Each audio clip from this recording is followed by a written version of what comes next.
So we'll be starting shortly in a minute or so.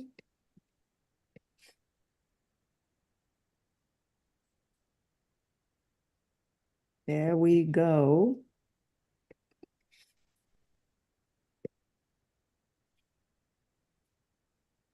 Welcome. Welcome to Medical Mondays with Dr. O. What an exciting evening. You would have seen that God just proposed that our topic tonight will be sensory issues. It wasn't planned, it was God ordained. And in case you're just joining this minute or after we've had this conversation, our speaker tonight, Gin Spaulding, is a published author, experienced teacher, inspiring speaker, and dedicated mother. She specializes in helping families and organizations understand the challenges faced by children with sensory issues, providing them with the necessary tools and accommodations to ensure they thrive. Mrs. Spaulding's mission is to promote true acceptance and inclusion for all children, regardless of their differences. Originally from Tullahoma, Tennessee, Mrs. Spaulding developed a love for writing at a very young age, inspired by the enhancing stories she heard from her mother. That sounds so much like home. I must tell you also that she's Nigerian.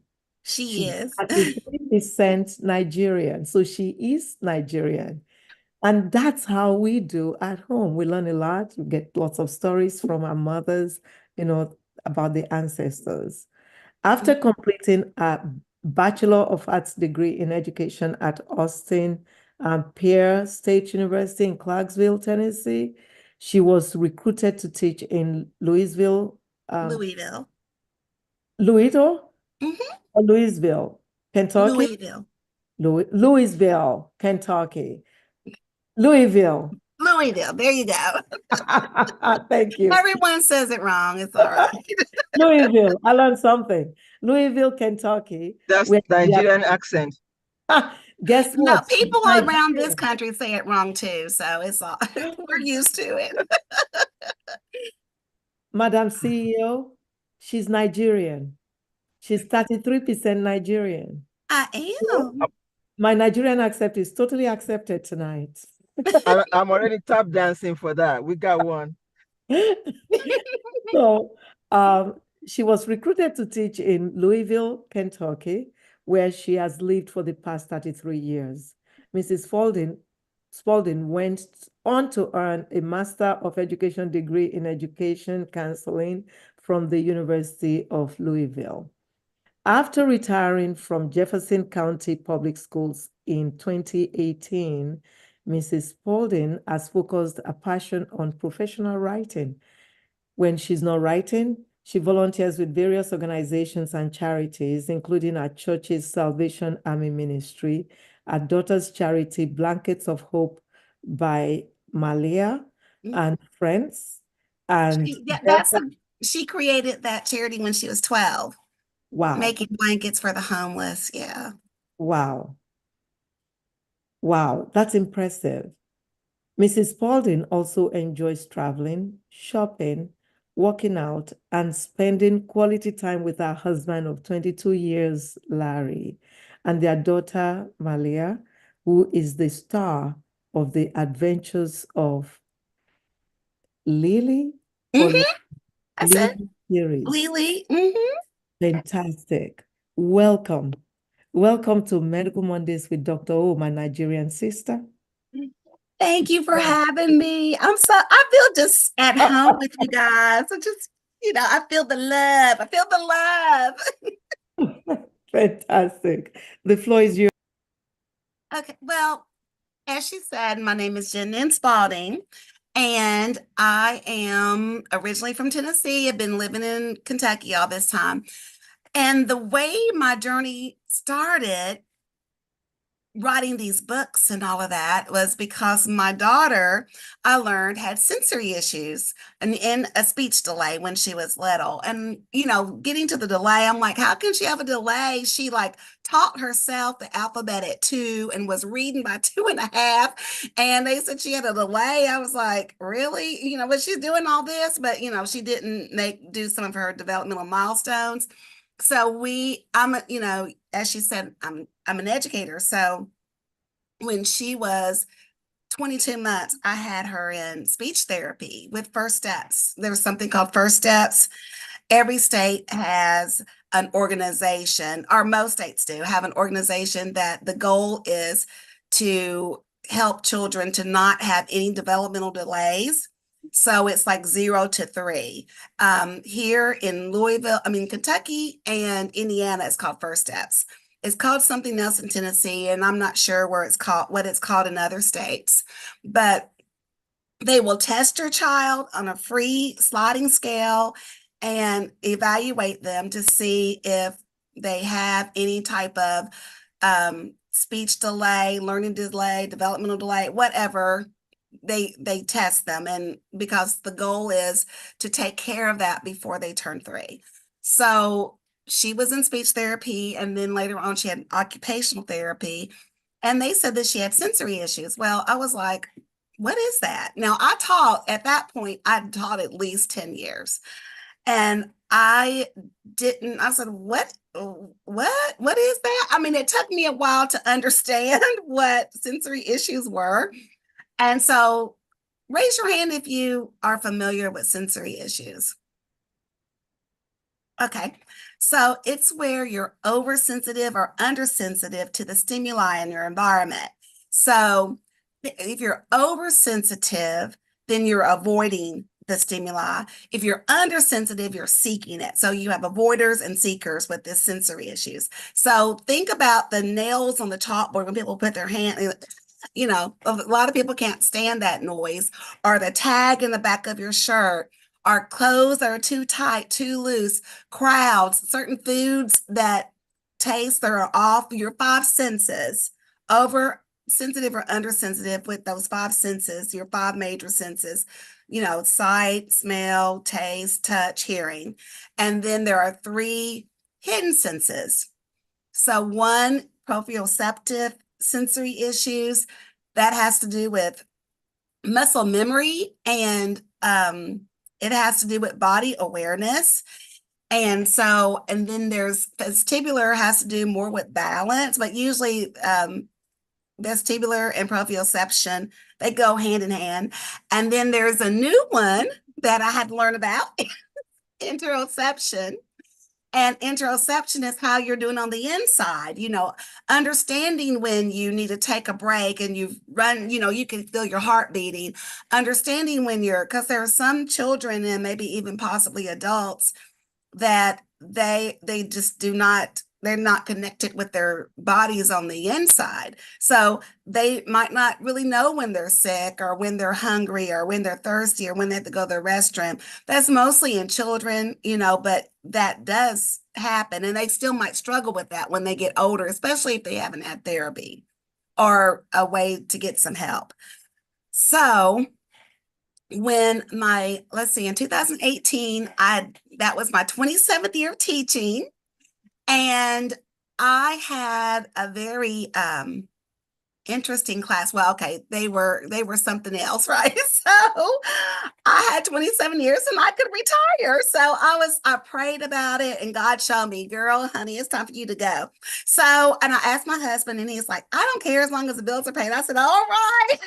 And our daughter was in high school. She was like 15. So I felt like, oh, should I be retiring? So I had a pension, I retired. I said I was going to retire. And then God dropped in my spirit to write books about sensory issues. So the first book that I wrote is called A Miracle at Bates Memorial. And that book is about how Malia and I, we were leaving church. And so she said, "Want to go that way?"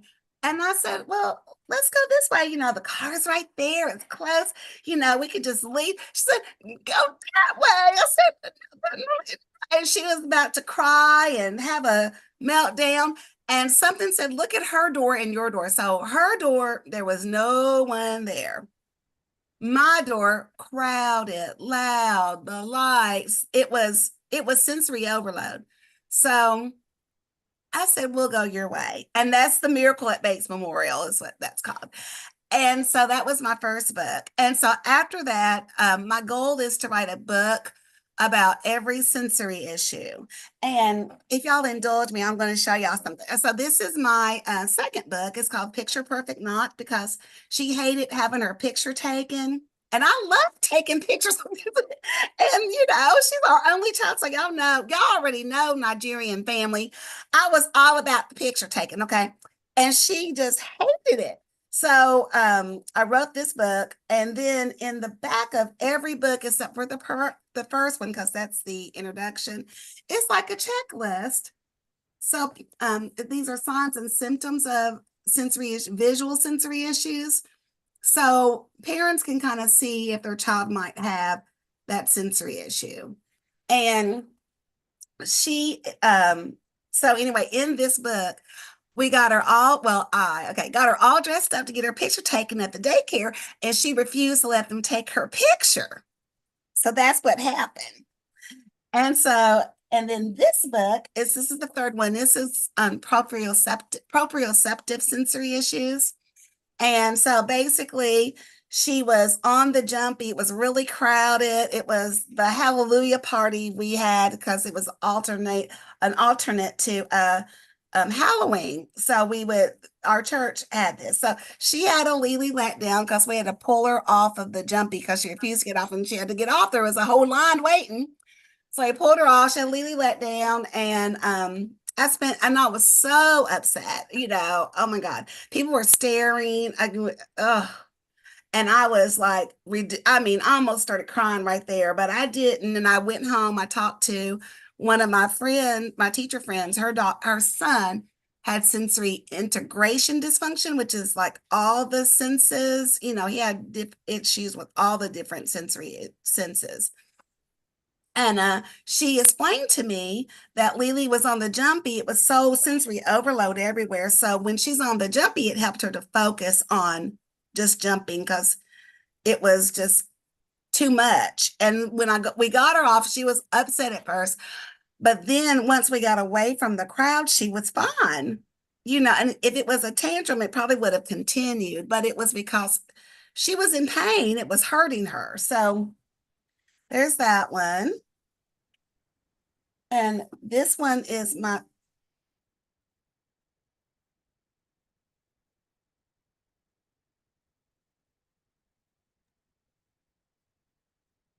So I don't see our speaker.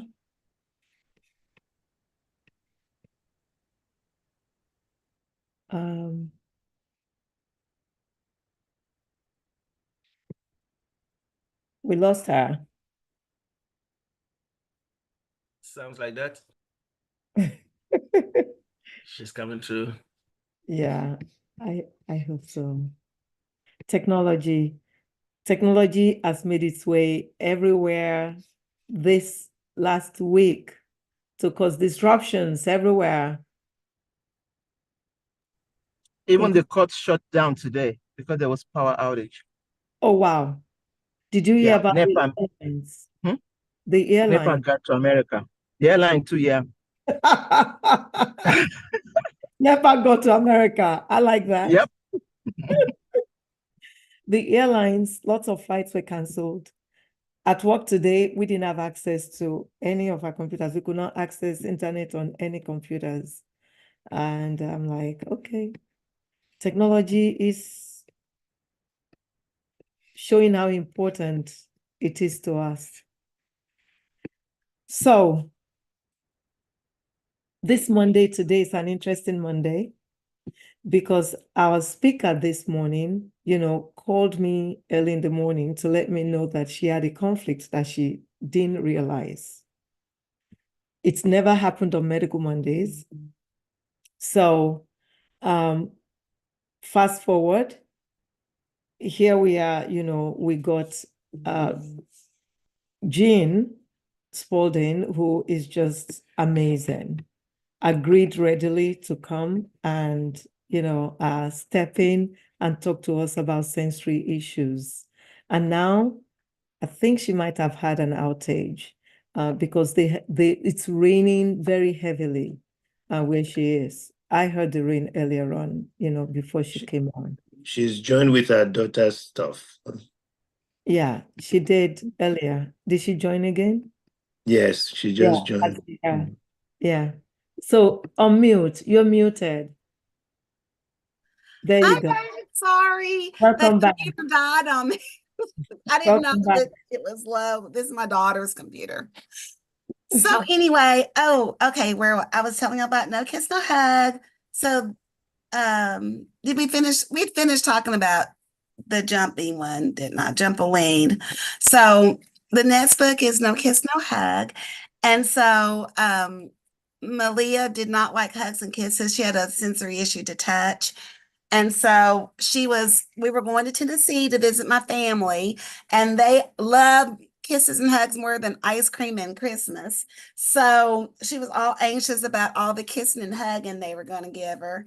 And so then we get there and she's all excited to see her grandparents. And so my mama tried to kiss her and Malia said, no kiss. And so my parents, they were so sweet. They just laughed, they thought it was hilarious.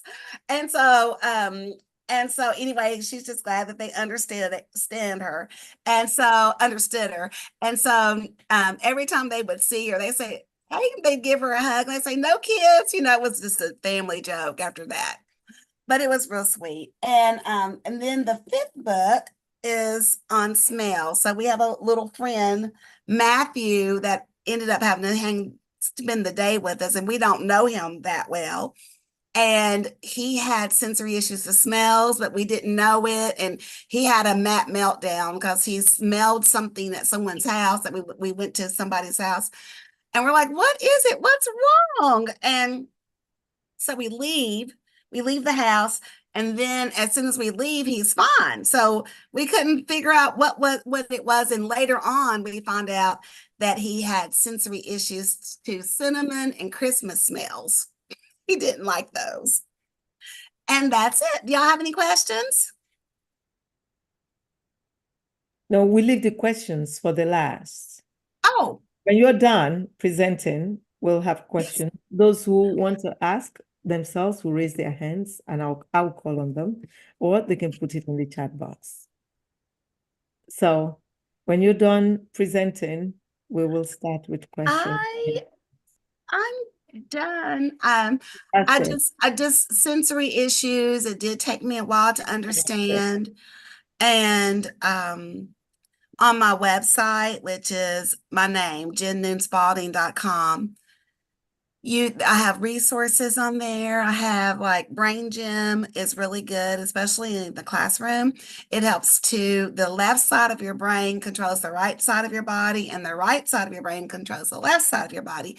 And Brain Gym, it's a series of movements, and it helps to connect those together. It helps make you smarter, and just, yeah, it's great. Fantastic. Thank you so much. So sensory issues in a nutshell, how would you summarize it? The hyper and the hypo sensitivity, how would you summarize it? So sensory issues are oversensitive or undersensitive. When you're oversensitive or undersensitive to the stimuli in your environment, that's just the simplest way to think of it.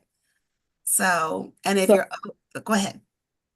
No, go ahead. You complete what you're saying. Just for more details, if you're oversensitive, that means you're very, very sensitive to it. So you avoid, you're an avoider. A lot, you'll hear sometimes if people are talking about sensory issues, they'll talk about avoiders or seekers.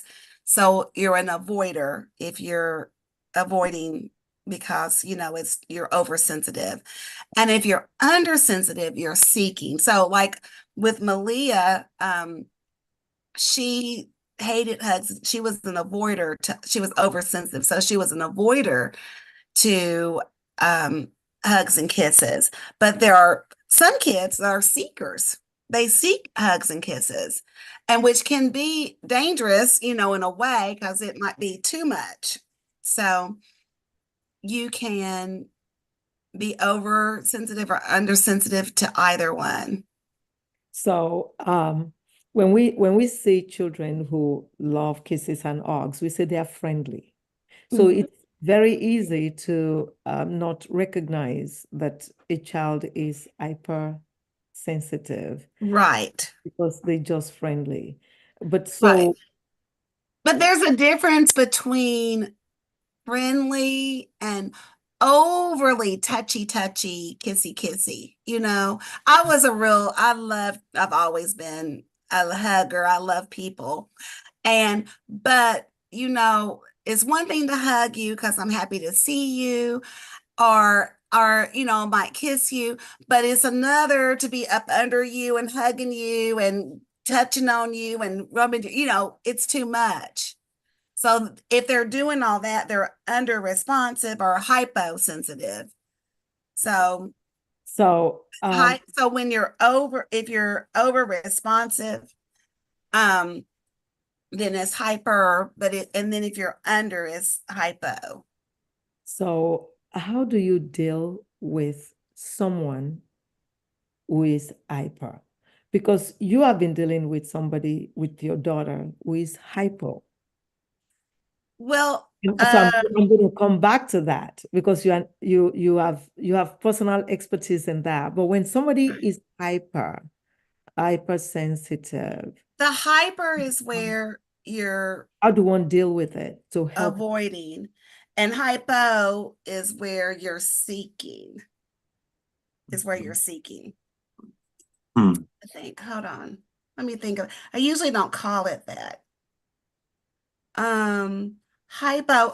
Okay, hypo is where you're under responsive. Yeah, that's right. Hypo is under responsive. I said it right. Where you're seeking, Yeah. and she was avoiding, so she was hyper. So yeah, Mhm. that's what I Yep. said. I wanted to make sure I said it right. So yes. You're But right. okay, so the other, so How do you help either? Let me ask the question another okay. way. So if somebody is hyper or hypo, how do you help them to maintain balance? Because what we are looking for is balance. Mm-hmm. Yeah. Well, I think as a parent that you have to observe your child and learn about your child. And it doesn't, and then of course, therapy, speech therapy, occupational therapy, physical therapy, all of those help too. And so, like, if you notice that when you go shopping or whatever, that your child just has a horrible time in a crowded area, don't go to the crowded area. Just don't do that. And if you have to go, because sometimes you have to go through the crowd, okay?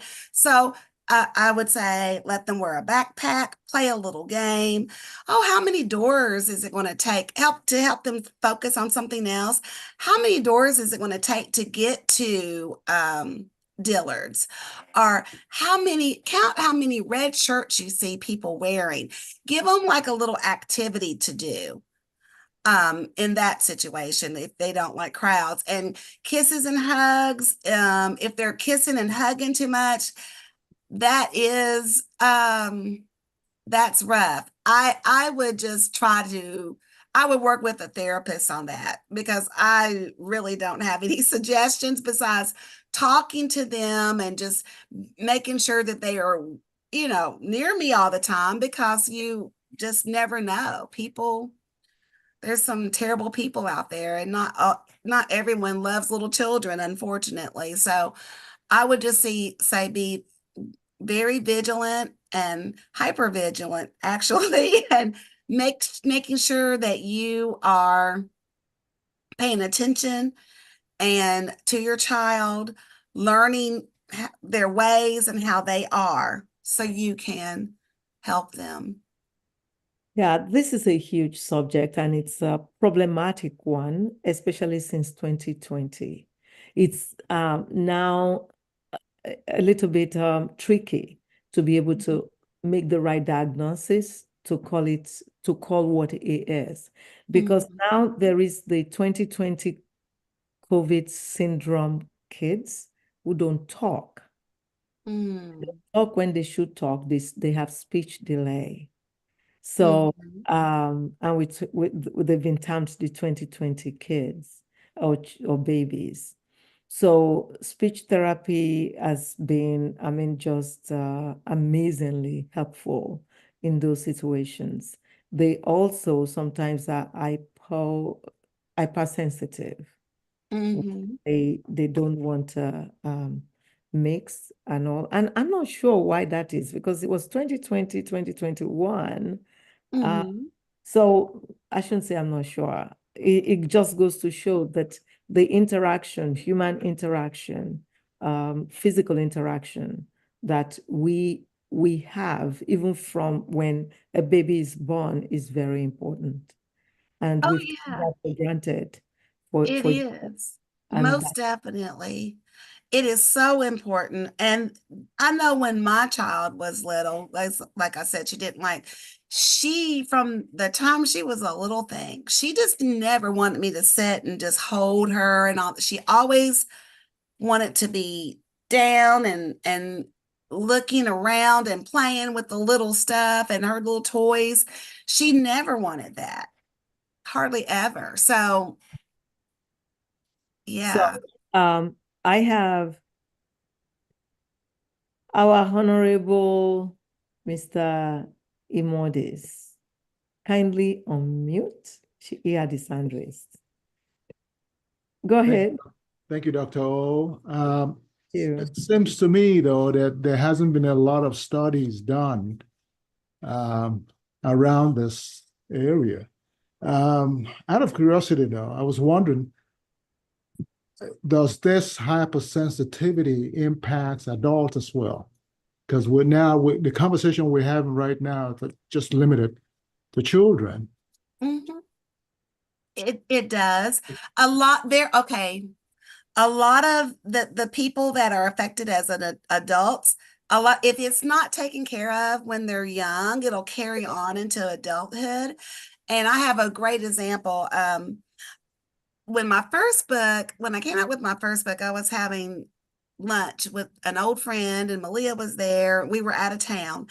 And so when I was telling my friend's wife about sensory issues and what they were and all of this, she said, that sounds a lot like my brother. I said, oh, well, tell me about him.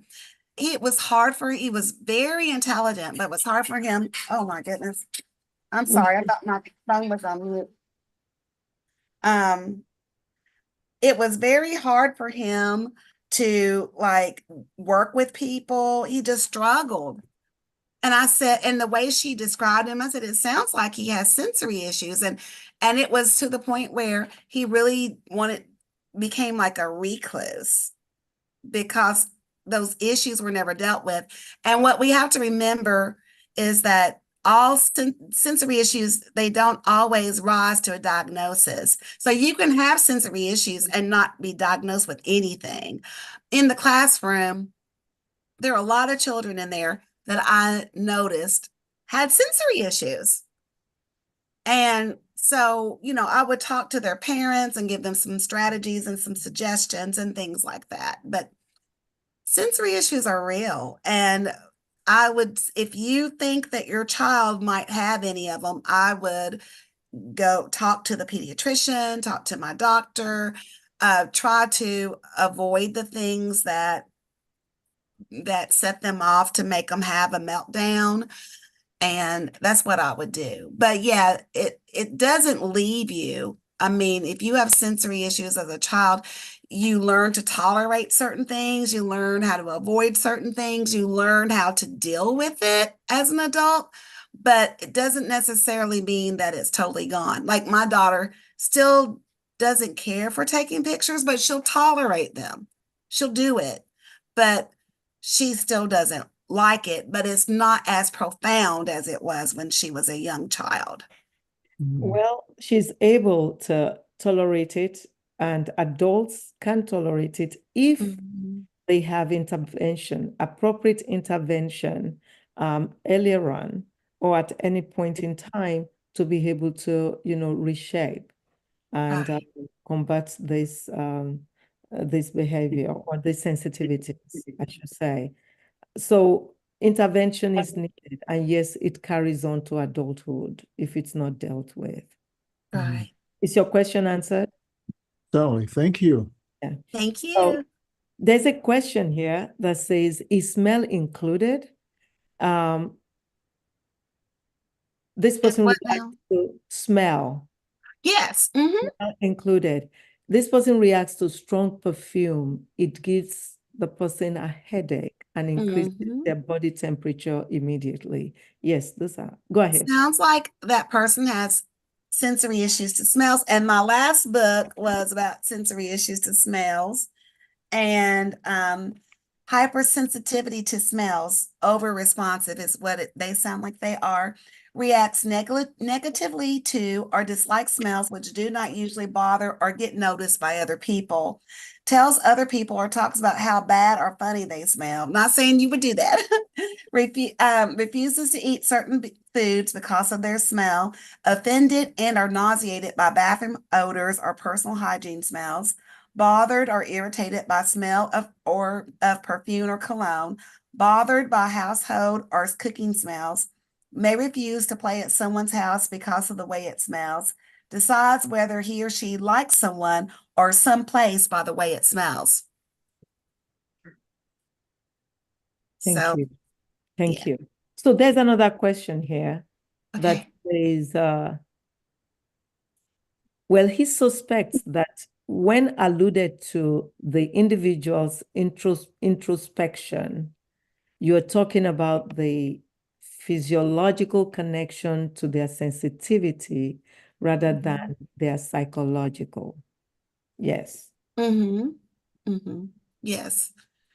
He's talking about interoception. Yes.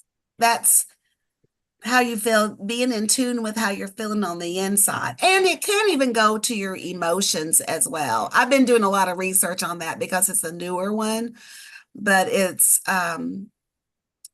if you're unable to communicate with others about how you're feeling on the inside, and it might make you enraged, and and maybe you're just going off all the time because you're unable to connect with how you feel on the inside, your feelings, your emotional feelings on the inside.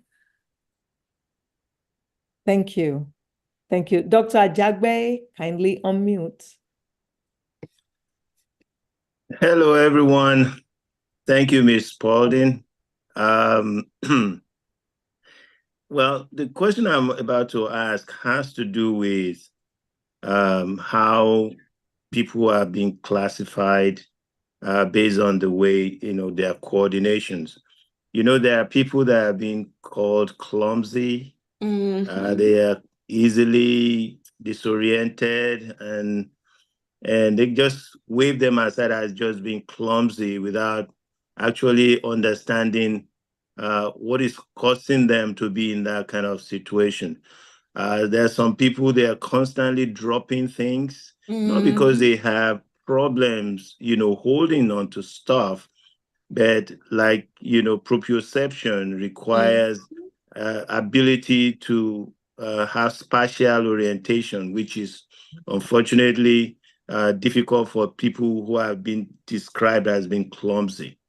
So I think many people who have been put in that category will need to be evaluated in order for them to be easily helped, because I'm sure they can be helped.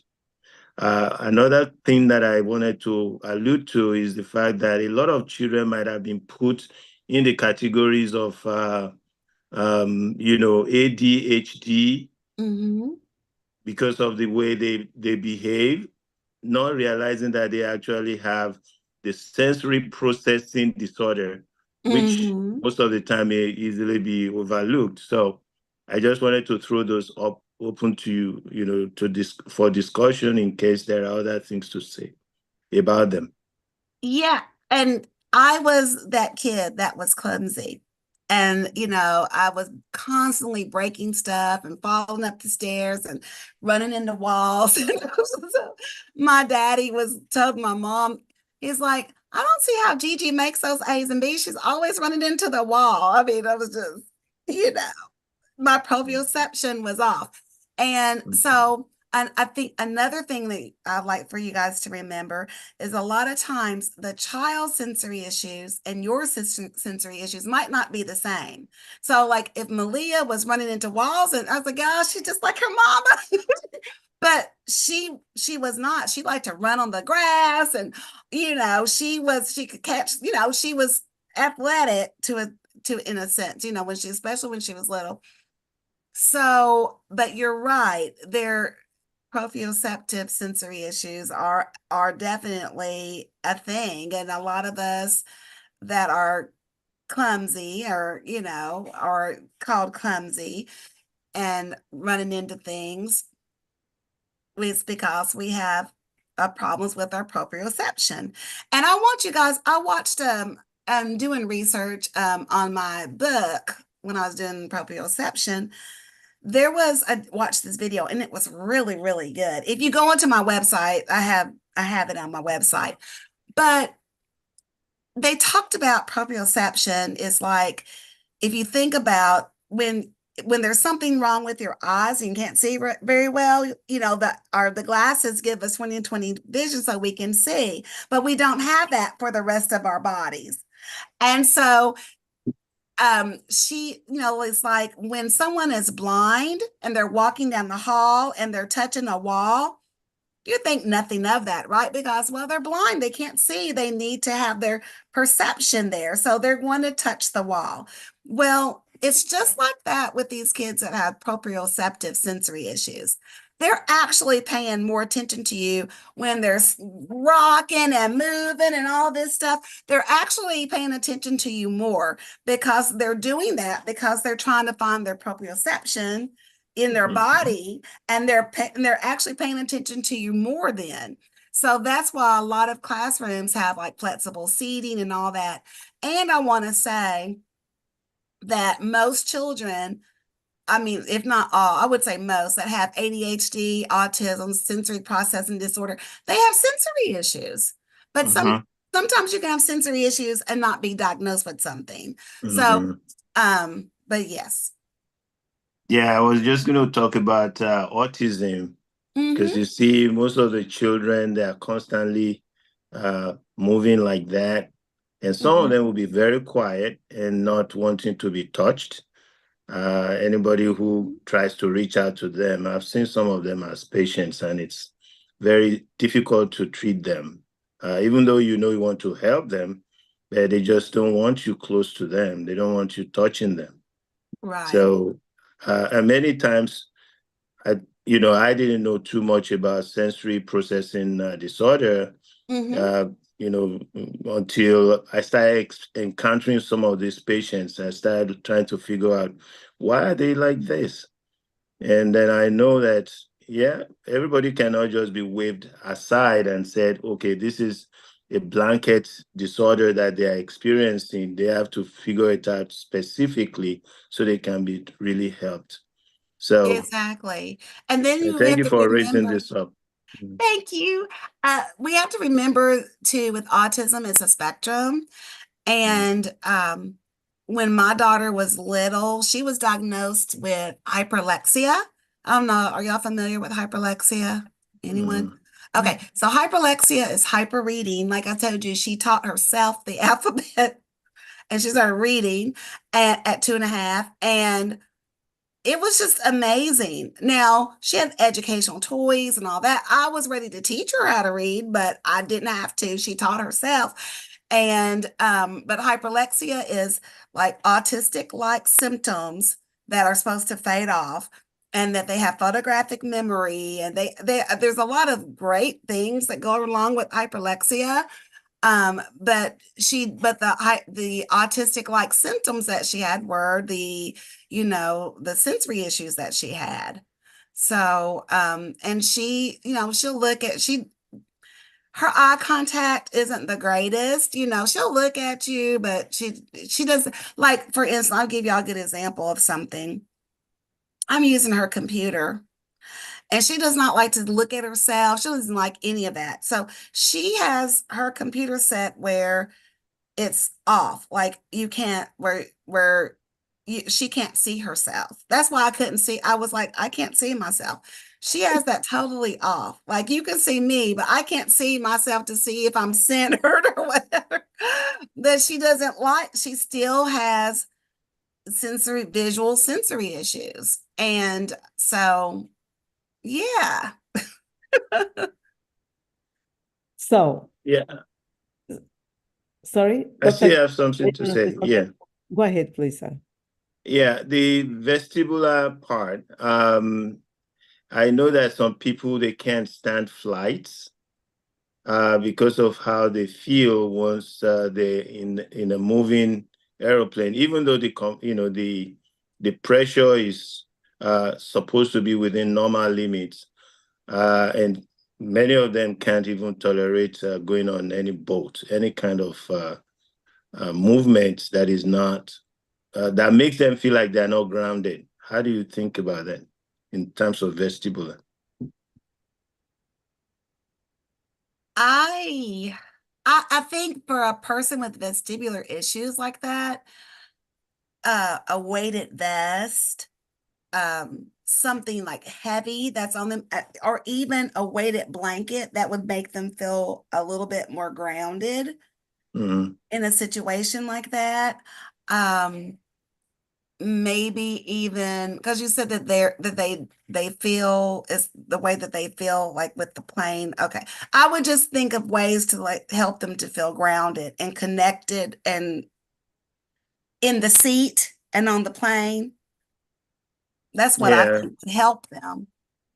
I'm no I can physical imagine. therapist, but that's what comes to my mind from the study I've done is, and even with little children that we talked about the crowds, a backpack or a weighted vest or something like that where they can feel. Sometimes these kids, they just need heavy work or something heavy so that they can feel that.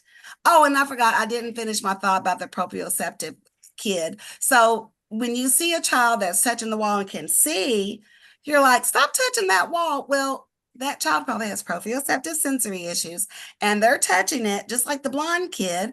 They're touching it to find their place in space. This is the wall, this is me. And so they're touching it that way because they're not, grounded. They have their proprioception is off and it helps them. Yeah. Dr. Jagbe, Yeah, I mean, because I was just thinking about some children when we are on flights and they cannot be kept quiet. Mm-hmm. That most of the time parents may not even observe this because you find some children if they have the kind of hyper, sensory, issues Mm-hmm. that to crowd, and they are brought into a closed space like a very crowded aircraft. You can see how difficult that would be for such a baby to even sit still until they fall asleep. They are constantly being challenged by the overload, of what they're seeing and what they're hearing, the noises and the plane movement and all of that stuff. So things now is making me to understand that some of these issues might be overlooked by many parents and not even understood and just feel embarrassed in the public because of their children's behavior and not knowing that there's really nothing to be ashamed of. The child needs help. Right. And I'll tell you, we flew when our daughter was 6, but let me tell you, and she did not like crowds, okay? So I was always, and I was still learning about my child. But I knew she didn't care for crowds, and I knew, so I was like over prepared. She loved to read. She still loves to read. So I had her books, I had her educational toys, I had her DVD player, I had her CD player for Dora. I had all of these things to keep her busy and occupied at all times. So we didn't have a problem. But I think some of these newer parents, I mean, I don't know. I remember like we would go to like watch night service at my church. And so it was like early, mid 11, 10, 11, 12, at night, because it's watch night. And I had all the stuff with me for my child. And I used to even make up social stories for her. When I learned that she could read, I used her reading to help her with her behavior. So, like, we had these little books that I made. How Malia will, listen to Pastor. Malia will read her books when Pastor is preaching, little things that I said for her to read. And then if she was doing something, I'd point at it, she'd read it and she would do it. So I used the fact that she could read to help her. But as parents, it's just good to be over prepared. I never had a problem with, even though it was late at night and all of that, I never had a problem with her, at watch night service because I made sure we were over prepared all the time. I even shared my snacks and stuff with other people that were not. Well, the I was thing like, is, you've got to be prepared. You have to have, I'm a teacher. We tell people what to do all the time, but I've tried not to tell people what to do. Like, you might want to, make sure that you have this, and you might want to try that, So, well, the thing is, whether a child has any kind of issues, it is very important to keep children occupied. I've seen in settings, maybe parties in houses and all, where children are brought and they're expected to sit like adults and do nothing and expected to behave. It is not right. it's not. You got to bring stuff for the child to do. It is just the right thing to do. So, thank you so much for that answer. Sister Clementina said you might have explained it already, or it may not be related, but is this classified as a form of autism? I know that has been mentioned a little bit, but is it a form? Not necessarily. There are some children that have sensory issues, and I guess, let me just say, I think a lot of us have something, okay? Think of there are people that can't stand to see their foods touch.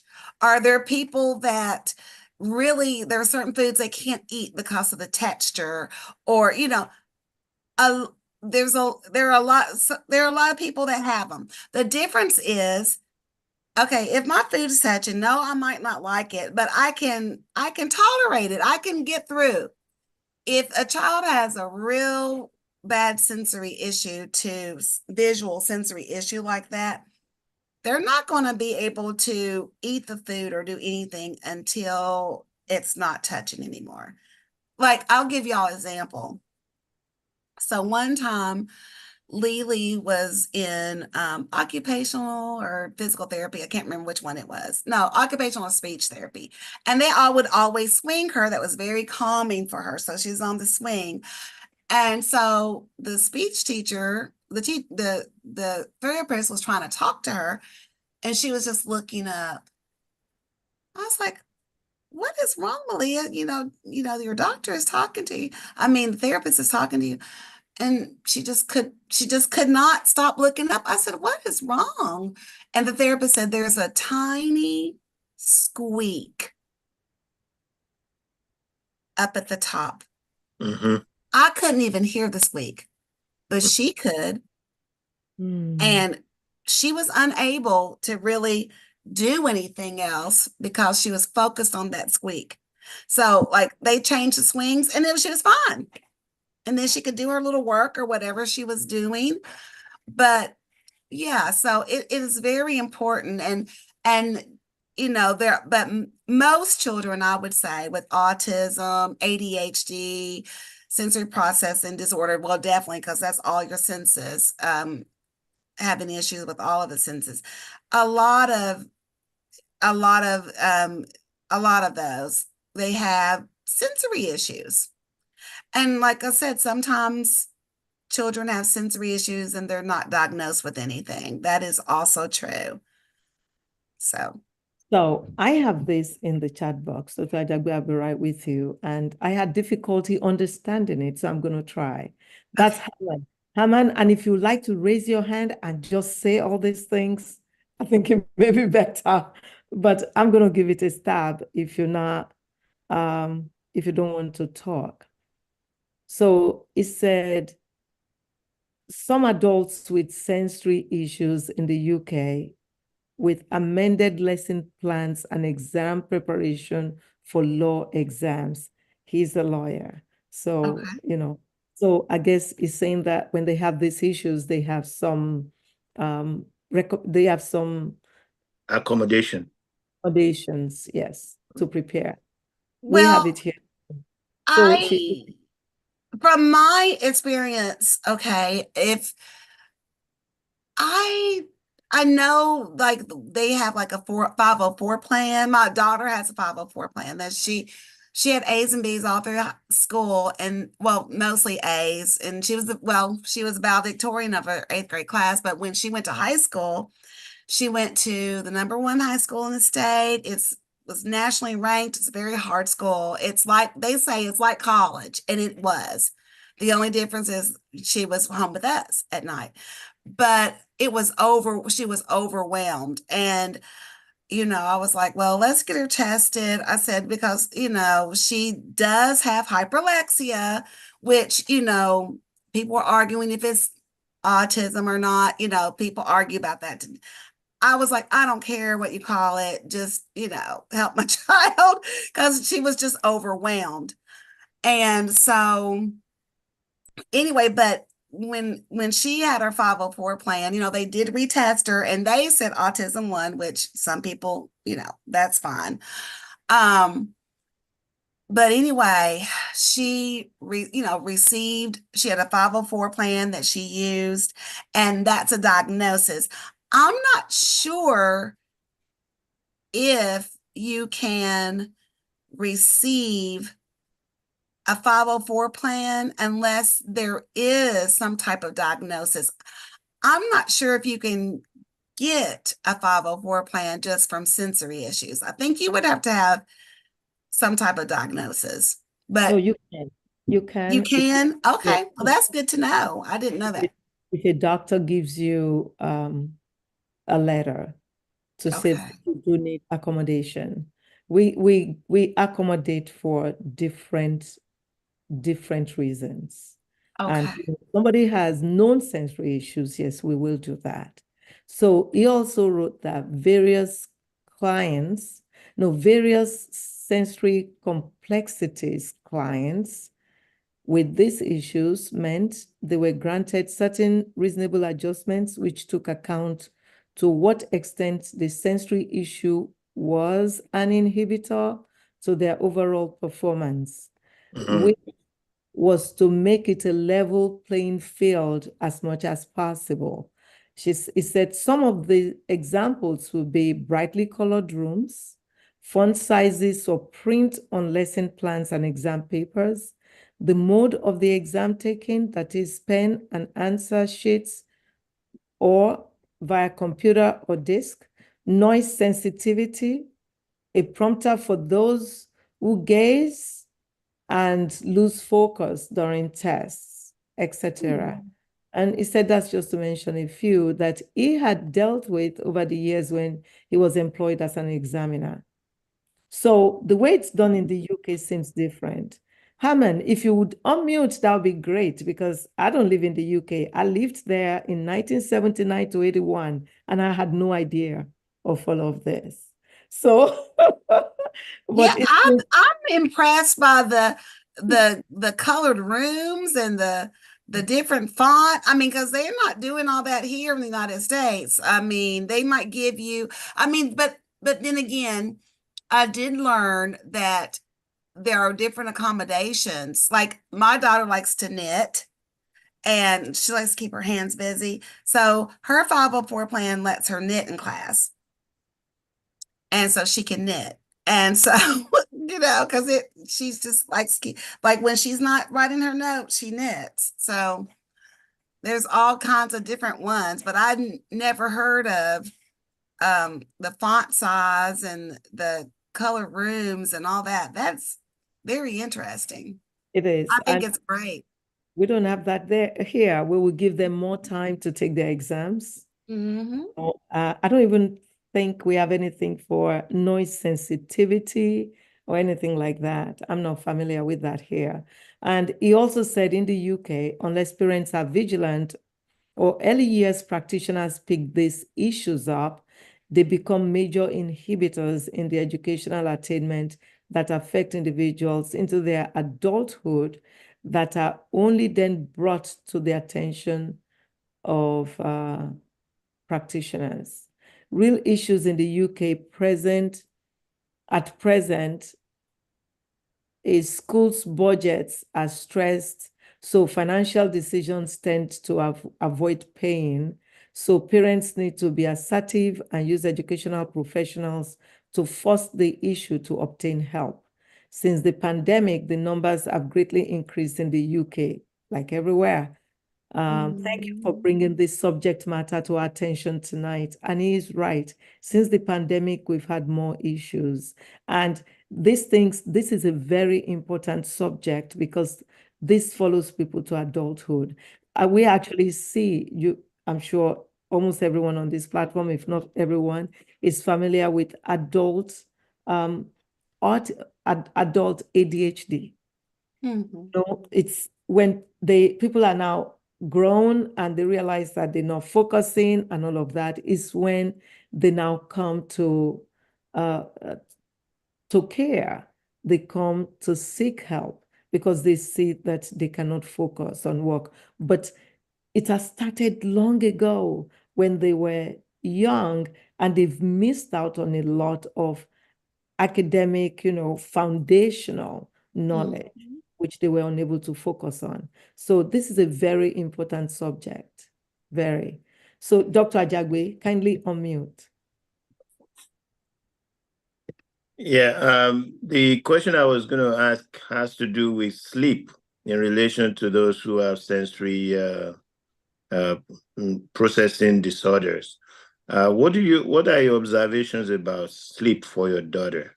I mean, I apologize for specifying your daughter, but It's fine. She actually sleeps well. Okay, I have a funny story to tell y'all. So one time when I think she was 8, and she had these little spots on her. I was like, what is that? And so, okay, so my doctor wasn't there. It was another pediatrician. She said, that looks like it might be neurofibromatosis. I said, what? What is that? So anyway, they had to test her for neurofibromatosis, but she didn't have it, thank God. And but when we went up there to get her tested, my husband had to work, so his sister went with me. And we were laying in the bed. We were in our pajamas, laying on bed watching TV. And Malia said, well, it's time to go to bed now. She turned off the TV. Turned off the lights. And my sister-in-law said, well, ain't that a whipping? It's time to go to bed. We all go to bed. Oh, it was so funny. But so she's never had a problem sleeping. But I always kept a routine. So, we would eat dinner. I'd read her a couple of books, or I'd read a book and my husband would read a book. She took a bath every night. Well, she took a bath and then we would read. And then we turn her class. She loves classical music to this day. That's her favorite kind of music. And she still sleeps with classical music, and she would go to sleep. I think sometimes routines really do help. And then we kept her very busy. She was just in everything because she had a delay. So I wanted to make sure that she was around other children. She's an only child. She was in a lot of, she was, did the little Y sports. We did piano. I said, if I had another child, I couldn't afford it because I'd be in the poorhouse. But anyway, so we did a lot. Yeah. We didn't have any trouble sleeping. But I know, like, I don't know. I'm on different groups on Facebook. And so some people have said that they've given their children melatonin Mhm. to help them sleep. But it's a real thing. People are really struggling with sleep for their kids. We just never had that issue. But I think the fact that she had a routine did help. If Well, she, yeah, it might just be that she dissipated her, energy level before bedtime, so she was ready to sleep.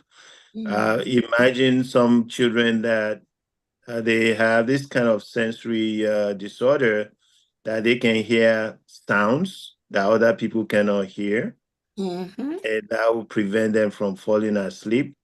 And many of them, when they wake up in the morning, they're not going to be very refreshed, and when they don't sleep well at night.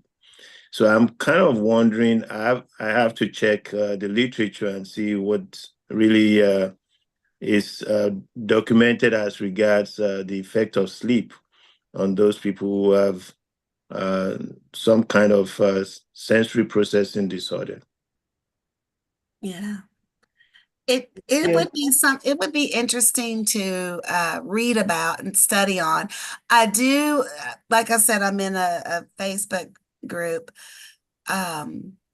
for moms, and um some of a lot of their children, it's Black autistic moms, so they're either on the spectrum somewhere or whatever, but some of them have complained about sleep, so that would be Yeah, interesting to know.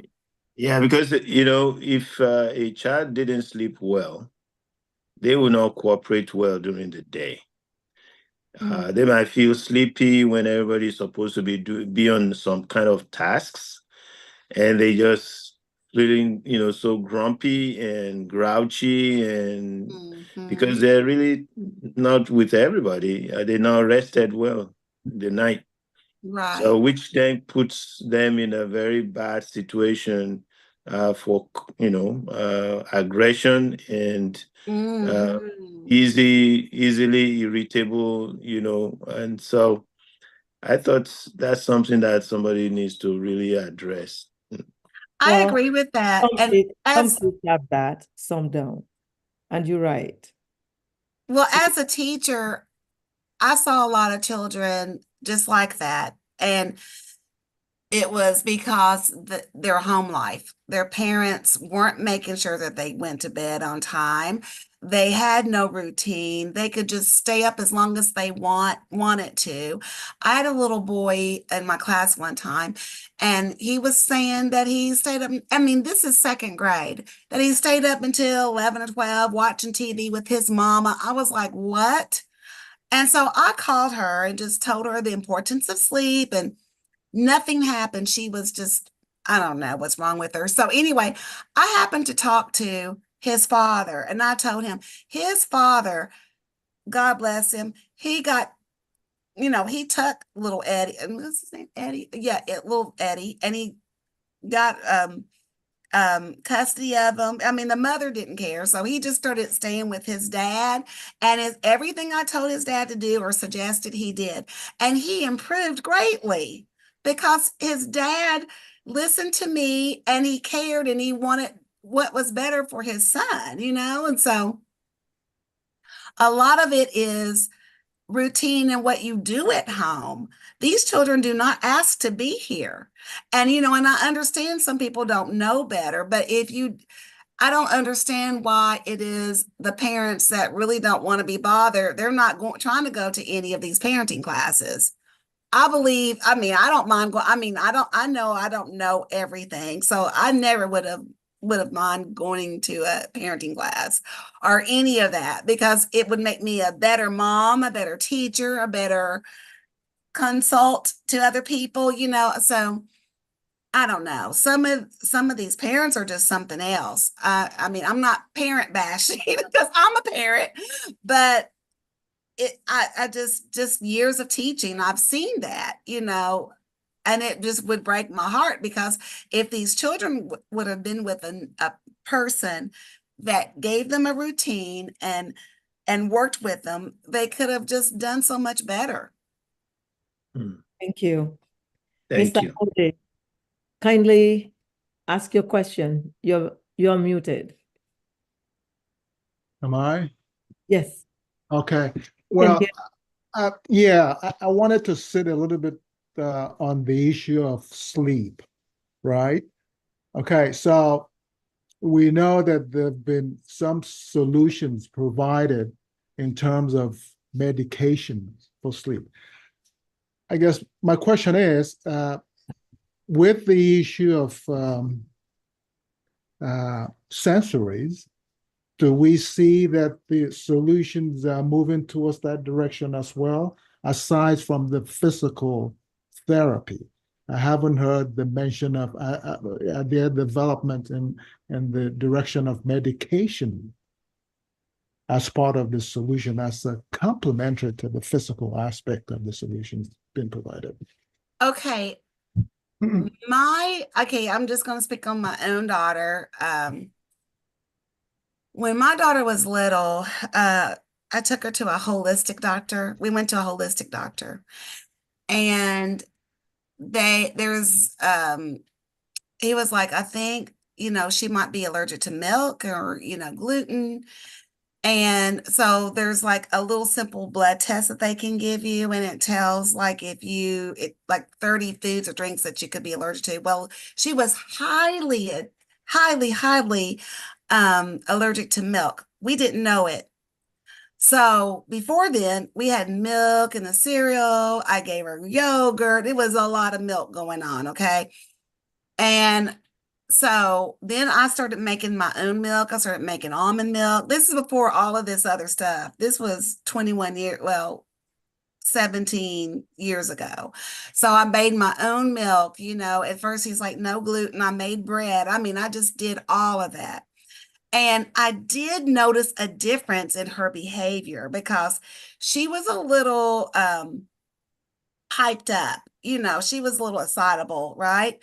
And when I stopped giving her those foods, it helped her to calm down. And because of that, whenever she had anything that she wasn't supposed to have, she would act differently. I'll give you an example. She was in 4th grade, and her teacher, and she went to the school where I taught. So Susan was like, Jen, what did Malia eat this morning? I said, oatmeal.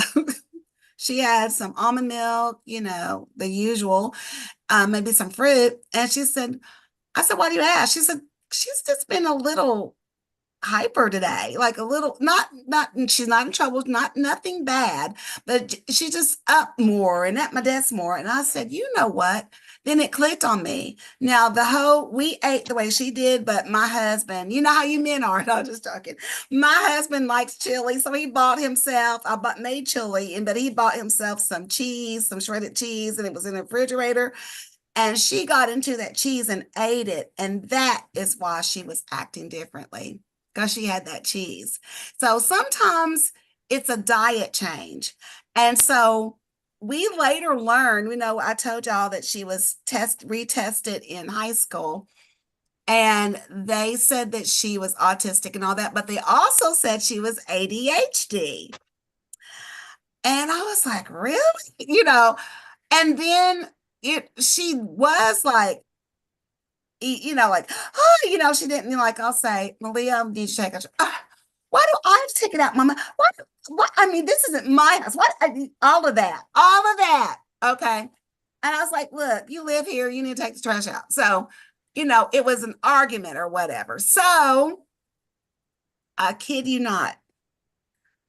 I was like, well, maybe we can I'm going to do what I tell other people to do. I would tell all my parents, look, try changing their diet, try a routine, try this, that, and the other, try all of those things. And if that doesn't work, then try the medication. So I already was doing all that. So I was like, let me try giving her a small dosage of this medication. Oh my God. I could see immediately. Immediately. I mean, usually it doesn't work like that, but I could tell immediately. It's like I was like, Malia, I need you to take out trash. Yes, ma'am. And she went out and did. I was like, oh, wow. And so we went to the Y that day. And then when we're leaving, I said, well, Malia, do you see any change in yourself with the medication? She said, yes, Mama. Normally, when I'm on the treadmill, I'm thinking about other things. I'm looking at music, looking at my watch. But today, I just focused on the exercise. So it did make a huge, it can help. But I don't know if doctors give medication just for sensory issues. I don't know, maybe you doctors can talk about that. I do know my daughter took medication for the ADHD. It did help her. She's still taking it.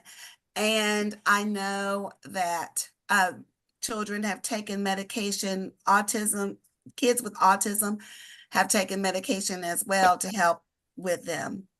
But I haven't heard of anyone receiving meds for sensory issues. Well, if you think about, not for sensory issues per se, you're right.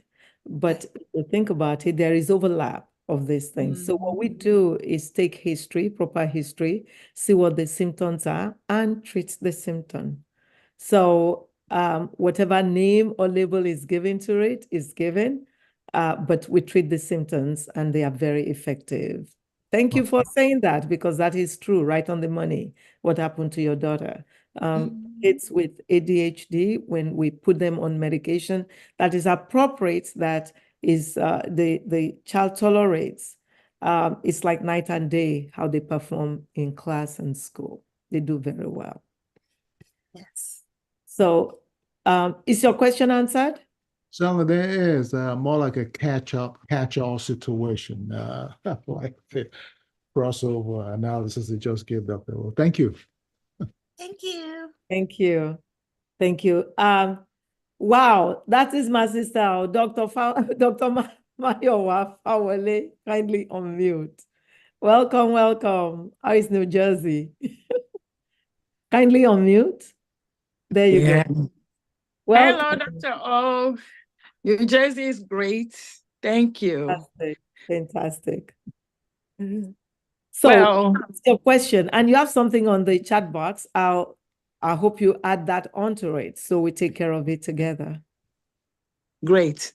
Actually, I do not have a question. I just want to Oh, try by the way, if you don't mind, I want to quickly introduce her. She's an educator, Dr.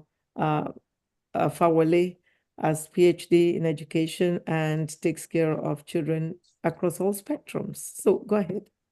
Yes. There. Well, thank you for the introduction. I just want to add to it. I know we talk a little bit about 504 plan. We talk about what can we do, strategies that we can use for students with sensory issues. And that's the area I just want to make a little comment on. So for 504 plan, I want to explain to us that parents have the right to ask for it.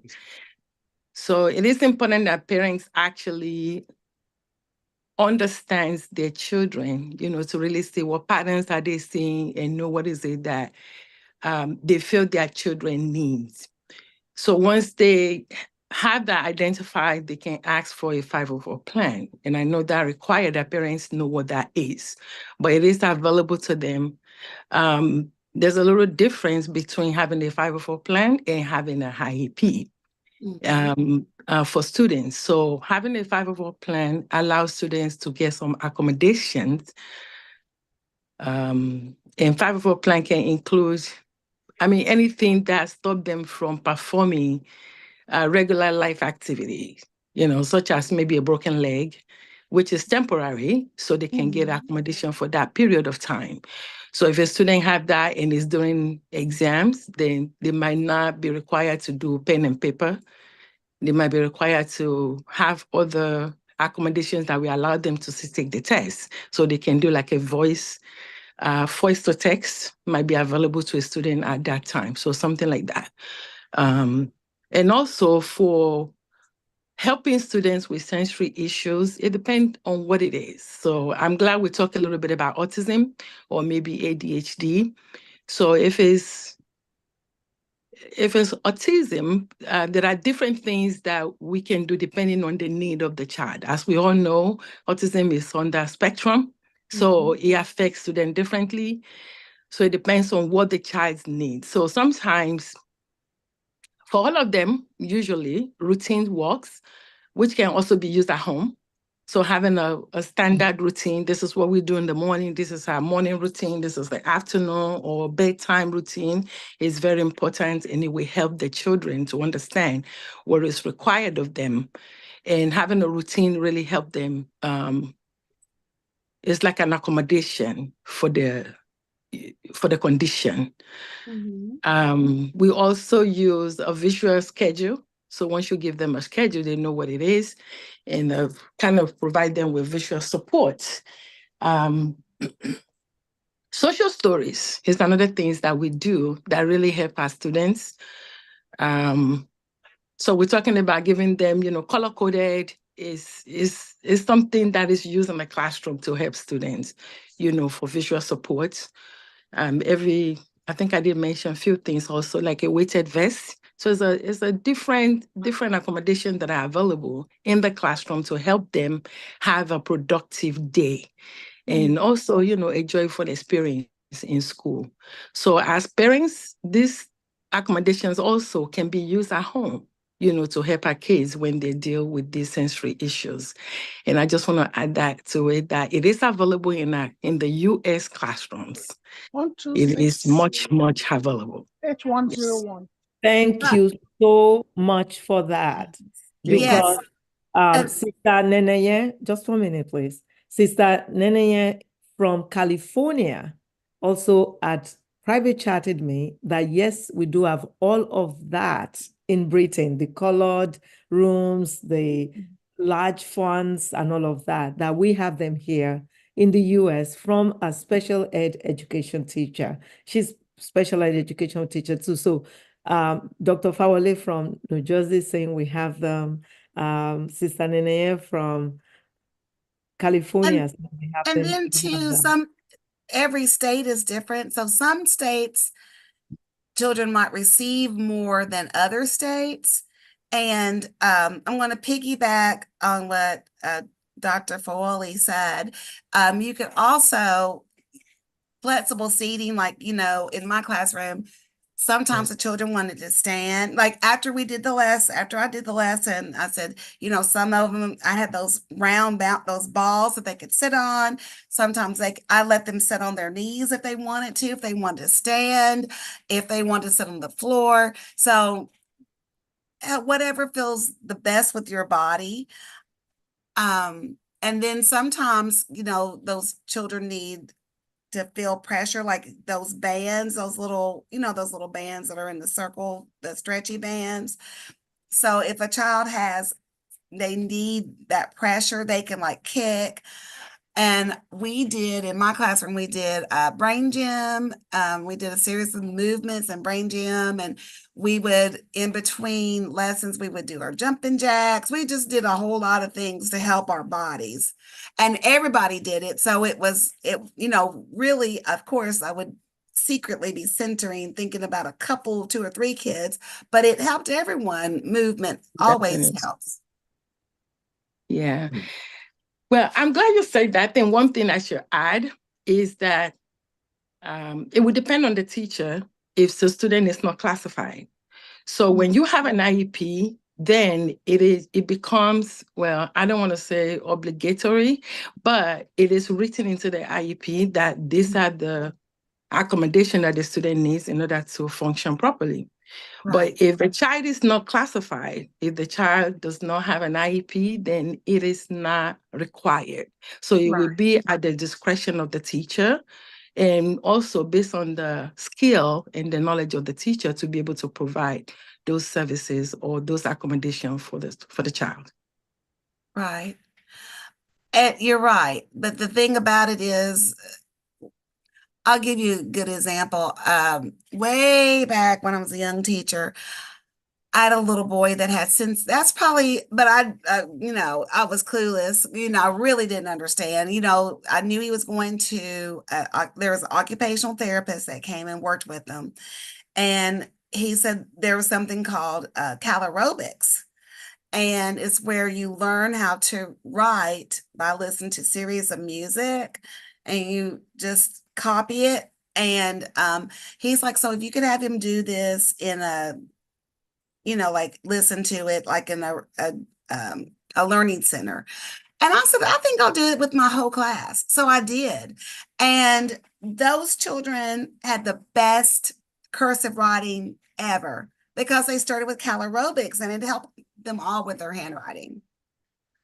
So a lot of times these accommodations that we do for special children, sometimes we can also use them with everyone. So whenever I could, I try to incorporate just so they wouldn't feel different or whatever. We're all doing it.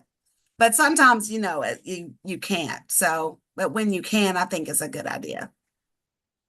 So having a teacher who is experienced, who knows what they are doing is very important in these case scenarios so that the appropriate accommodations can be made for the children. And it's refreshing to know that we also have all of these accommodations that you have, Herman, in the UK. We have it in the US. So that is very, very refreshing.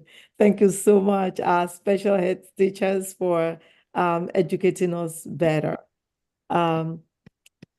My work stops at, evaluating patients and just asking for exam accommodations and stuff like that. When it comes to detailed stuff like this, we do just refer them to people like Dr. Fowley and those who know much more than us in the area.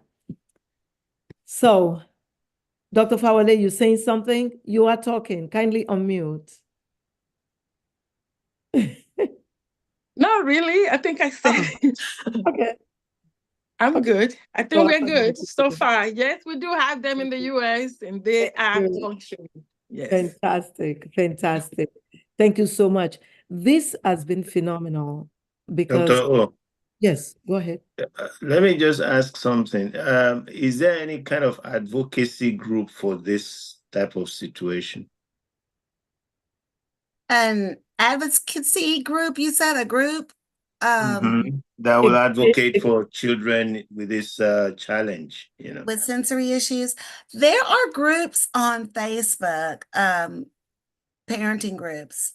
I'm a member of a couple of them. But you would just go to Facebook and type in sensory issues. There are some groups. But do they advocate for these children? Like, go to Powers That Matter to see how things can be better, accommodations can be made. Do they actually advocate? I see what you're saying. I was thinking more of a support. Not support. I would, if it were my child, okay, you're the biggest Do we advocate. have a group that advocates? This is what I think. Okay.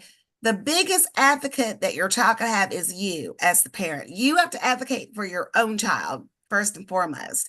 And then you can also go to the Board of Education. Usually they have advocates that they can assign you to help you too. So that's what I would do.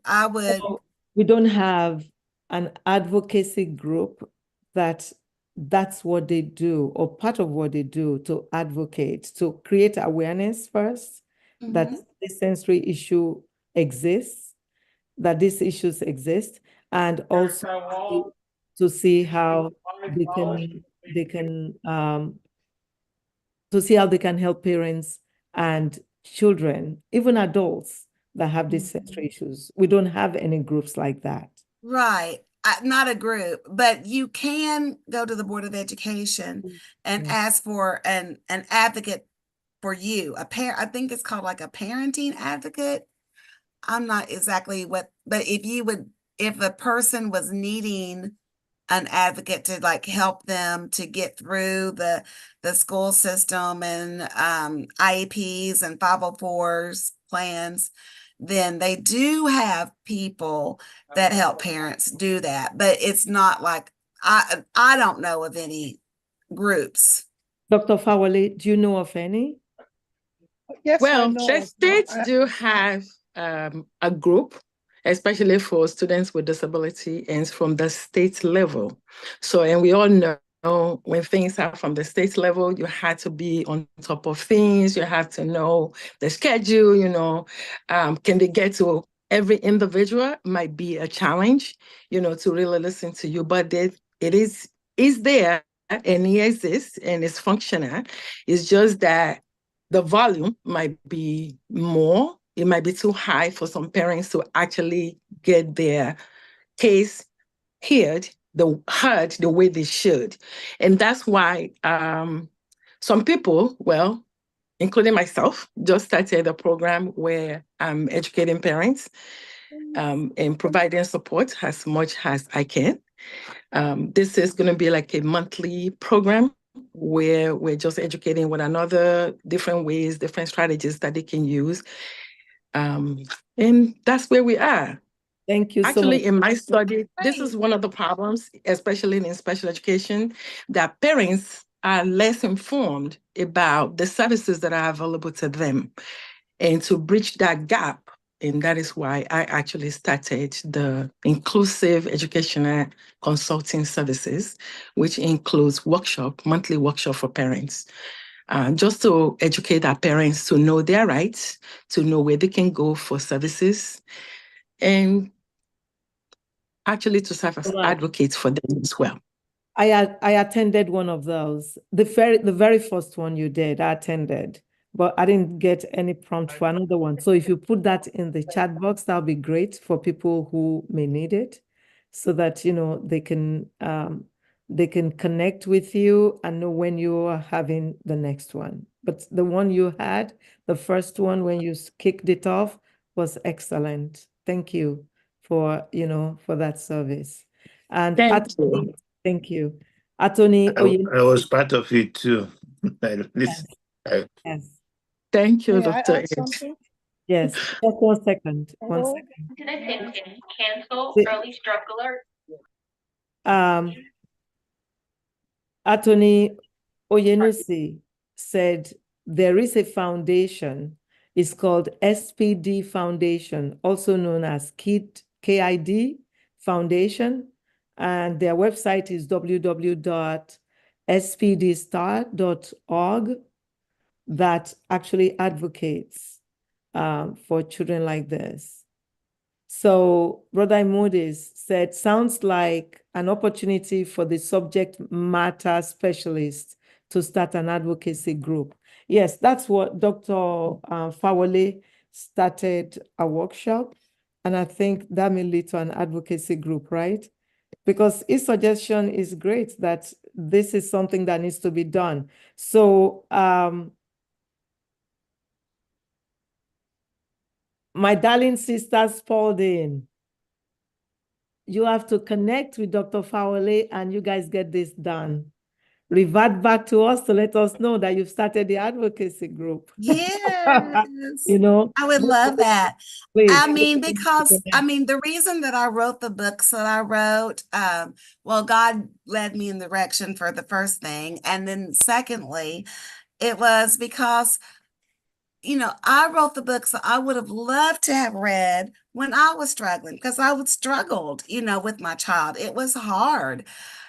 Just learning about sensory issues, wanting her, I could tell she was brilliant and very bright, but she did have meltdowns, and it was a struggle. It was hard, and I would have loved to have someone to advocate for me, and all the things that I learned on my own. God help me. I researched and talked to people, and I didn't have. It would have been nice to have support that's when you first talked about advocacy, doctor.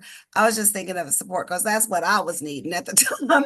But advocacy is even better because, it's wonderful that someone is supporting you and helping you and patting you on the back. But it's another thing if someone says, look, I have this resource. You can do this, this, and this. You can do this over here and this. That's even more helpful. So, yeah.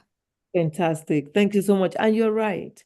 It's always helpful to have somebody to go to. Mm-hmm. It's always helpful to have somebody who knows and can direct one. So there's another Facebook group, I see in the chat box, Sensory Processing Disorder Advocacy. They raise awareness and advocates for children. But I would still ask that you, Jane, and Dr. Fawole, please get together and start an advocacy group. Kindly exchange, information, or I will do that for you, to help you guys to do that. Yeah. If you would like any of Jean's books, the link is in the group chat, www.janenoonspaulding, just her name.com. janenoonspaulding.com. The books are, they speak to what is going on. They speak to sensory issues, sensory disorders, and they're very helpful. So, go ahead, Attorney Oyenusi. Go ahead and welcome. Good evening, everyone. I just wanted to say that I don't have any children with sensory issues, but I have read Jin's books, and they're very good. They've got lots of information, and they're helpful for families. Fantastic. Thank you. You can tell she has a lot of examples, personal experience to give us. When you've been there, that's when you really can be used as a tool in the hands of God. And so when I hear people talk about their experiences in something, I want to listen. I want to hear because they've been there, done that, and they've overcome. So that's somebody you can learn from. And thank you so much for stepping in last minute to give us this robust Medical Monday session. Thank you. So Thanks grateful. for having me. Thank you so much. And, would you give us your parting words, something you want us to take home? I'd like to say, when you're in the supermarket or the movie theater or wherever, and you see a child that is having a meltdown, just having a horrible time, please don't stare and try and maybe say something kind and uplifting to the mom, like, it'll be okay. You got this. Because, I was that mom. Sometimes, Lily had a meltdown and it was just hard, and yeah. So I'm not saying you guys aren't, I'm sure you guys are wonderful, but sometimes like when you first hear someone like, you're like, what? But then but that's one thing, but like, people stare and all of that. It's just hurtful. So I like to encourage you guys to be understanding and help uplift other people and, try to be understanding when you see some of these children and the way they act, because it could very well be a sensory issue that's causing them to act whatever way they're acting. Fantastic. Thank you so much. And Dr. Fawole has our information in the chat box. Okay. If you do the same, because I don't know who may want to contact you that don't want to talk on the platform and want to talk. Mary, you heard me saying parting words. Okay, please unmute and ask your question. I'm sorry. Yeah, I had to say this because, well, thank you first and foremost for this presentation and for finding the time to talk to us and in a short duration. And I do have a sister that has a child. I didn't want to share because I haven't really talked to her about it. She's my baby sister, so, and she has two children. The youngest one the spec is a very high nonverbal. I think he's 5 now. So I do understand and can relate a little bit because she's not in the US, she's in Europe. But at least I try as much as I can to assist so I know how tough it is to have children living with autism. So it's a tough one. And I just want to about we Africans. I don't think some of us have the knowledge to assist people that are going through this situation because I don't think she's getting enough help or the help that she should get because of we talk about religion. I don't want to bring us back into it. So we talk about religion and any other thing.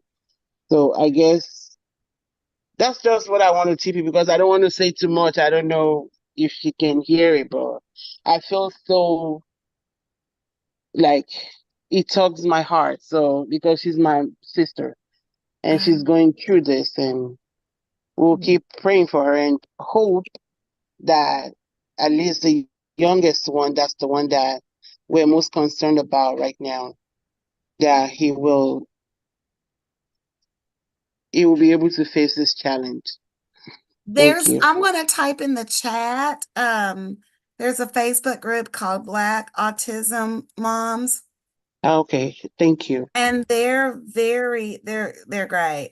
And then in parentheses, it's BAMs. Okay. Thank you.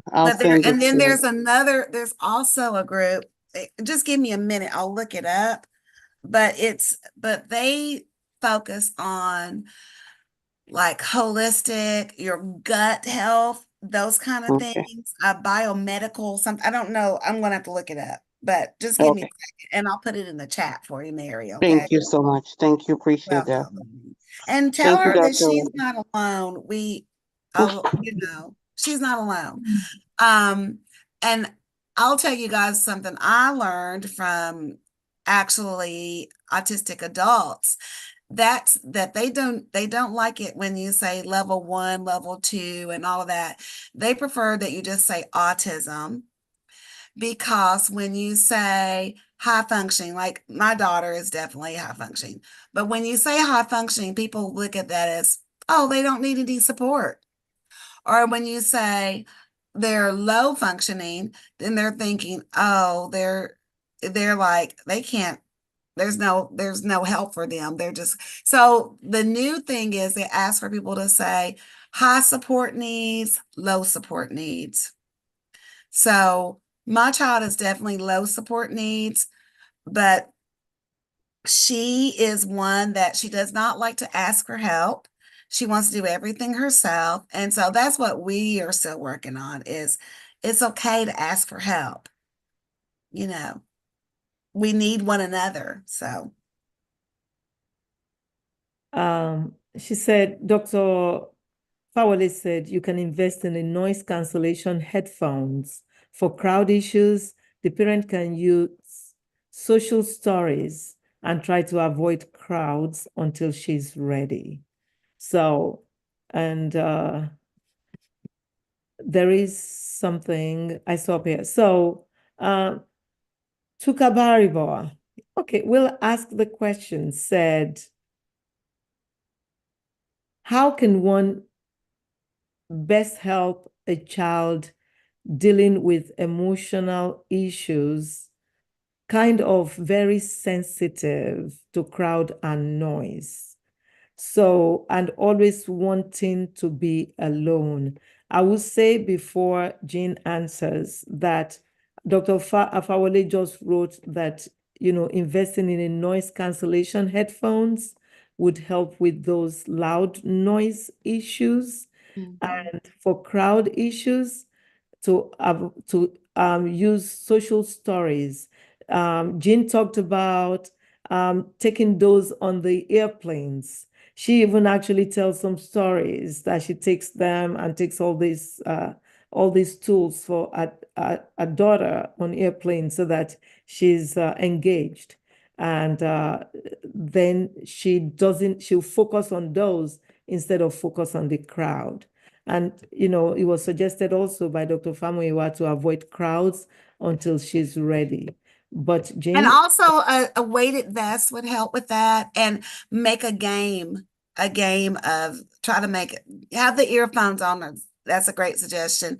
Weighted vest, or if you don't have a weighted vest, a backpack with books, something heavy in it. And, how many doors do you think it's going to take us to get to Dillard's? Or how many people do you see wearing a yellow shirt? So it'll help them to focus on something else too. Little games. okay, fantastic.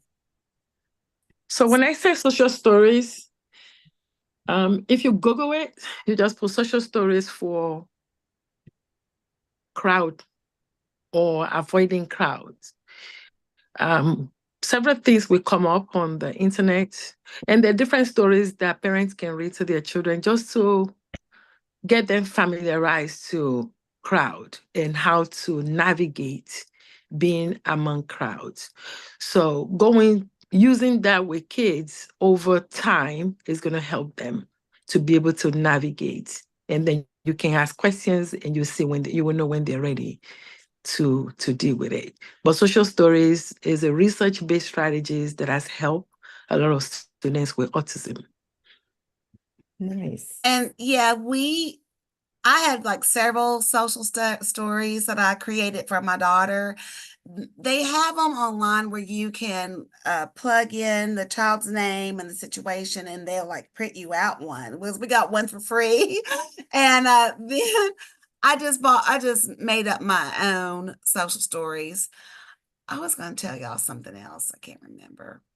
But yeah, you've got this. That's what I was going to say.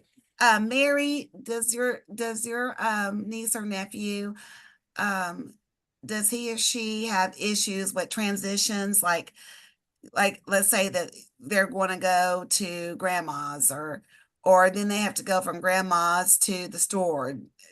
Does the child have an issue with that as well? Making transitions? I don't live with him, but from the much that I see when we talk on the phone or video chat, he has this activities that he likes. He likes playing with water. I think he's 5. He likes playing with water. He's nonverbal. He doesn't talk yet. So, and if he doesn't see water, if they take water away from him, he will figure something out. So I don't want to. It will use the water from his mouth. So yeah. Yeah, I was just So saying, not like transitions, like when you're in the car, like some kids have a hard time transitioning from one place to to another. the other. Right. Well, And I know my daughter did for a little bit. It's called a where to, but it doesn't sound like he does, so that's good. But if anyone else's child has issues with transitioning, you can make a where to chart. And if you want me to help you to do that, let me know. I But will pass the information to her. Thank you. yeah, because the way it works is I made mine out of cardboard. I could probably make some money, but anyway, I made it out of cardboard and I laminated it, and then I had all different pictures, and I had Velcro on the cardboard and Velcro on the back of the picture. And at the top it said where to. So whenever we were going somewhere, I put the picture of what it was there so she could see where we were going. She knew exactly what we were doing for the day. We're going to see Mima and we're going to the library. Nice. And that helped a lot with transitions for her. Fantastic. So here I have some notes here that thanks Lady Jane for your grace. Thanks so much for being such a sweet mom and for sharing. And also in early learning, we're shifting from calling a child autistic child to language that says child with autism. We believe your situation does not define your total being. Just sharing. Yeah. And I've heard, just on, I'm all on the autism streets, so on Facebook. But yeah, you're right. Some people are like, I wanted to say a child with autism, and some autistic adults said, I'm autistic. This is who I am. So I see it both ways. So however people want me to say, I just try to respect everyone. But yeah, I've seen, some people that are autistic are like, I am autistic. This is who I am. This is who I am. This is how God made me. I'm autistic. And then there are still others that are autistic. They're like, I'm a person first, and I just happen to have autism. So I've seen both It's ways. done it that way. So thank you. Thank you so much for that clarification. And her name is Jane Spaulding. Jane Noon Spaulding. Malia is her daughter. So instead of using a laptop today, because it didn't work, we couldn't see audio, video, or we didn't have audio, she got on her daughter's laptop. And that's why it says Malia on there. Lady Okay, Malia thank you. So Sorry? I said thank you for correcting her name. I just Yes, oh, she's Jane Moon Spaulding. all right. Thank you. Thank you, Dr. Miss Jean. Awesome job today. Thank Thank you you. very much. Thank you all. This has been awesome. Sensory issues. Who would have thought of it? We see all these children and we take things for granted. This is very timely, especially post 2020, like I said earlier.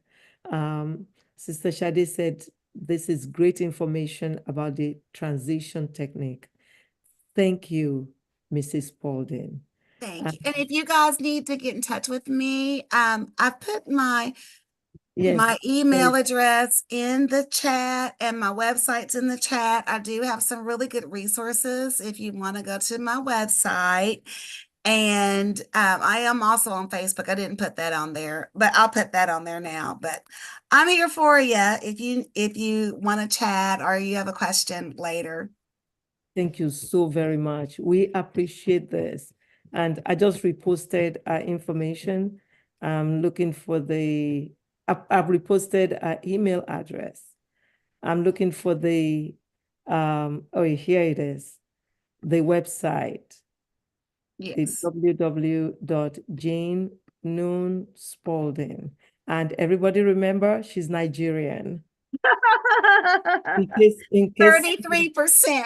Yeah. 33% Nigerian. Every other country is 9%, what have you. She's Nigerian. It's official. Thank you. Y'all are so cute. I enjoyed y'all. I really appreciate you guys listening to me and talking about sensory issues. Like I talk about them all day long, just wanting to uplift people and wanting people to pay attention to their children and really learn about their children so that they can help them and support them. It's so important. You're only a child once, and hurt people. And when you're hurting and there's no relief for that. Let me tell y'all something that one of the therapists told me. So my daughter had sensory issues to sound. So she would do this, it was too loud, and which is my next book. It's called It's coming out in the fall. I just got, because it's about sound. And they explained to me that when a child has sensory issues to sound and they're in a big group, and everyone's talking to one another. You and I, because we don't have that sensory issue, we can filter that out. And I could talk to you, Dr. O, and you could talk to me. We could understand each other. But when you have sensory issues to sound, all of that is like white noise or worse, and it's all blurring together, and it's very painful. So that's why they're covering their ears, are in pain. So it's good that parents understand that and try to limit crowds and a lot of noise when their children are little like that. Once they understand, because the key is to understand, to learn and understand so you can do better. Fantastic. Thank you so much. I appreciate you. And I must say, next week, don't miss it.